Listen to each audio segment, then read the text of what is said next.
نحمده ونصلي على رسوله الكريم اما بعد اعوذ باللہ من الشیطان الرجیم بسم اللہ الرحمن الرحیم وَإِذَا مَرِضْتُ فَهُوَ يَشْفِينِ اور جب میں بیمار ہوتا ہوں تو بس میرا اللہ مجھے شفا دیتا ہے۔ قرآن پاک کی یہ آیت آپ نے اکثر دیکھا ہوگا، اسپتالوں کے اندر بھی لکھی ہوتی ہے دیواروں پر، اور باقی جہاں بھی اس طرح کے ہاسپٹل ہوتے ہیں، جہاں بھی کوئی روحانی علاج ہو یا جسمانی علاج والے ہوں، انہوں نے قرآن پاک کی یہ آیت لکھی ہوتی ہے کہ بیماری بھی اللہ کی طرف سے آتی ہے، وہ شفا بھی اللہ ہی دیتا ہے۔ میرے دوستو، اکثر دیکھا ہوگا آپ نے اسپتالوں کے اندر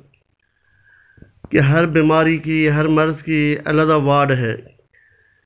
جس قسم کا مریض جاتا ہے اس کے لیے وارڈ علیحدہ موجود ہوتی ہے،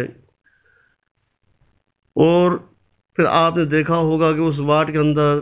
ایک ہی مرض کے مریض داخل ہیں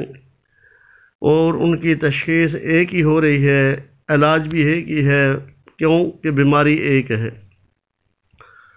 اور اسی وارڈ کے اندر کوئی مریض ایسے ہوتے ہیں جو صحت یاب ہو جاتے ہیں، اور کوئی مریض ایسے ہوتے ہیں جو صحت یاب نہیں ہوتے، اور کوئی صحت یاب ہو کر تندرست ہو کر واپس گھر چلے جاتے ہیں، اور کوئی مریض ابھی ادھر ہی داخل ہوتے ہیں، اور کوئی مریض ایسے ہوتے ہیں کہ وہ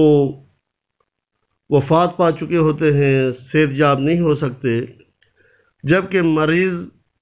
مرض ایک ہے، دوائی بھی ایک ہی قسم کی سب پر استعمال ہو رہی ہے۔ تو اس سے معلوم ہوا کہ شفا دینے والا بھی اللہ ہے، جس اللہ نے بیماری دی ہے اسی اللہ نے شفا بھی دینی ہے۔ علاج تو ایک سنت سمجھ کر کیا جاتا ہے تاکہ انسان کو تھوڑا تسلی ہو جائے کہ میرا علاج ہو رہا ہے، میں ٹھیک ہو جاؤں گا۔ یہ علاج تو انسان کی تسلی کے لیے ہوتا ہے، باقی شفا دینے والی ذات تو اللہ کی ہوتی ہے۔ جب یہ انسان کا ایمان ہو، یقین ہو کہ جس اللہ نے بیماری دی ہے اسی اللہ نے اس بیماری کا علاج بھی رکھا ہے، وہی اللہ شفا بھی دے گا، تو یہ کامل ایمان ہو، یقین ہو۔ اور پھر بیماری بھی کئی قسم کی ہوتی ہے، کوئی بیماری جسمانی ہوتی ہے، کوئی روحانی ہوتی ہے۔ اب جب بیماری کی تشخیص ہو جاتی ہے تو ڈاکٹر اس کا علاج شروع کرتے ہیں، کیونکہ تشخیص کرنے سے پہلے ڈاکٹر حضرات بھی مرض کی تشخیص کیے بغیر علاج نہیں کرتے۔ تشخیص کرنے کے بعد پھر ان کو پتہ چلتا ہے اس مریض کو کون سی بیماری ہے، پھر اسی کے مطابق اس کی دوائی استعمال کی جاتی ہے، علاج شروع ہو جاتا ہے۔ اسی طرح بعض بیماریاں روحانی ہوتی ہیں، بعض بیماریاں جسمانی ہوتی ہیں۔ اب کئی مرتبہ ایسے ہوتا ہے کہ مریض روحانی طور پر وہ بیمار ہے۔ روحانی بیماری کیا ہے؟ کسی پر جادو کے اثرات ہیں، کسی پر ہوائی چیزوں کے اثرات ہیں، اور ان چیزوں کے جس پر اثرات ہوں تو وہ کسی کامل عامل کے پاس جاتا ہے، علاج کراتا ہے۔ اور جس کو جسمانی بیماری ہوتی ہے، کسی کو جسمانی بیماری، کسی کو مثال کے طور پر گردے کی تکلیف ہے، کسی کو دل کی تکلیف ہے، کسی کو کوئی اور بخار ہے، کسی کو کوئی کسی قسم کی جسمانی تکلیف ہے، تو وہ ڈاکٹر حضرات کے پاس جاتا ہے، تو اس کو ڈاکٹر حضرات اپنے تشخیص کے بعد علاج شروع کرتے ہیں۔ تو اس طرح میرے دوستو، انسان کی تشخیص سب سے پہلے بیماری کی تشخیص کرانا ضروری ہوتی ہے۔ بعض اوقات روحانی بیماری کا مسئلہ ہوتا ہے تو وہ ڈاکٹروں کے پاس چلے جاتے ہیں، تو ان سے فائدہ نہیں ہوتا ہے، دوائیاں استعمال کرتے ہیں، دوائیاں استعمال کر کے پھر بھی معدے تک انفیکشن ہو جاتی ہے، لیکن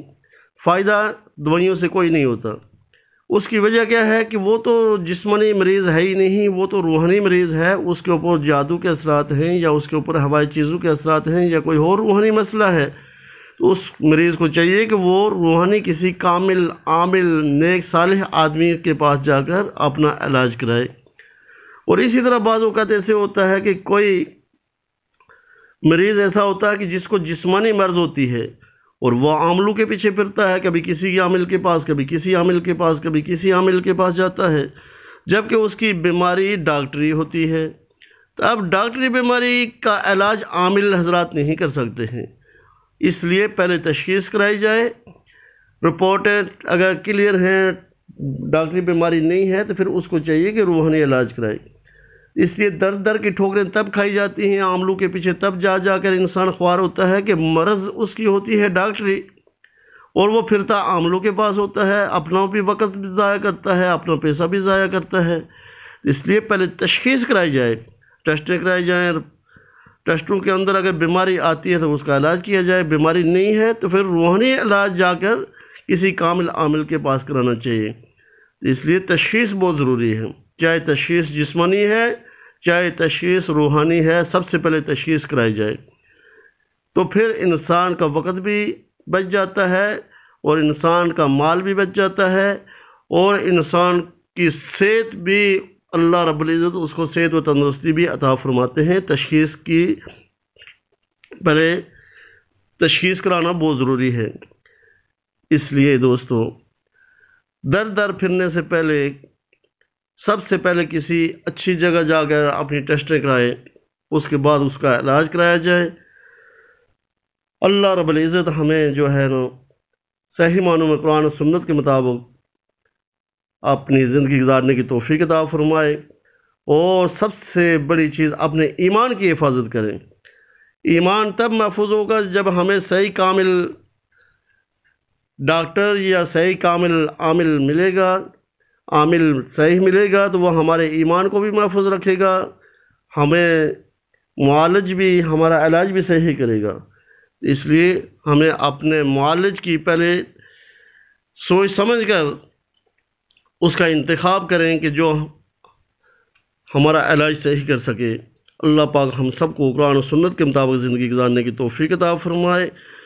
آئندہ انشاءاللہ اسی طرح مختصراً آپ حضرات کے سامنے جادو کی اقسام بھی بیان کی جائیں گی، اور جنات کے مطابق بھی بتایا جائے گا کہ جنات کے اثرات کیسے ہوتے ہیں، جادو کے اثرات کیسے ہوتے ہیں۔ اللہ پاک ہم سب کو عمل کی توفیق عطا فرمائے۔